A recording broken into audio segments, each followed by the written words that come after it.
X square plus 3x plus 2 आणि value विचारली आपल्याला f of 2.01 is equals to how much. ठीक आहे, आपल्याला माहिती with the help of differentiation approximate value आपल्याला काढता येते f of x plus H is equals to F of x plus H F dash of x. F of x किती दिलेली मला, हे फंक्शन दिलेली एफ ऑफ एक्स. इथं आता जर मी पाहिलं तर f of x plus H is equals to 2.01. याला आपण कसं डिस्ट्रीब्यूट करू, x plus H is equals to 2 plus 0.01 म्हणजे एक्स झाला 2 आणि एच कन्सिडर करू 0.01 कन्सिडर करू म्हणजे h is equals to 0.01 x is equals to. ठीक आहे, मग आता सिंपल गोष्ट पहिली काय करायचं, f of x that is f of 2 काढून घ्यायचं. तर एफ ऑफ 2 काय येईल, सिंपल एक्स जागी काय करणार मी व्हॅल्यू 2 पुटअप करणार.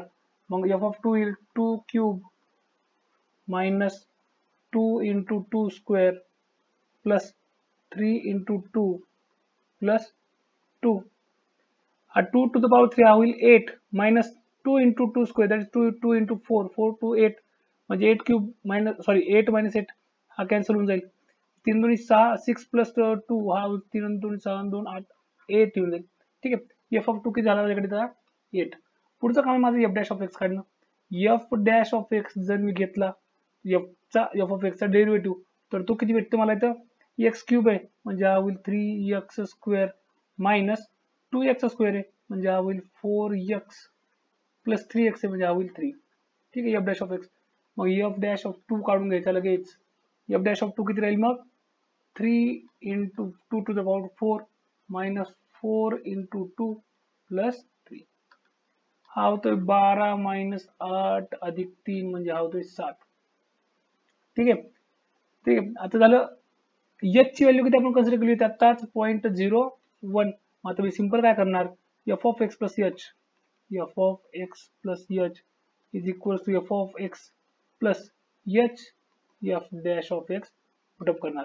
F of x plus H, आता एक्स ची व्हॅल्यू किती माझ्याकडे इथे 2 म्हणजे एफ ऑफ 2.01 हा किती असेल एफ ऑफ 2 प्लस एच ची value 0.01 multiplied by F dash of 2. आता मी तर करणार व्हॅल्यू पुट. तर एफ ऑफ 2 किती आहे माझ्याकडे 8, एफ ऑफ 2 पुट केला मी 8 plus 0.01 multiplied by F dash of 2 that is F dash of 2 is 7 म्हणजे व्हॅल्यू किती भेटते मला 8 किंवा परत इथे 8.00 7 ने मल्टिप्लाय केलं आपण 8.07 येईल म्हणजे आन्सर येईल माझं 8.07.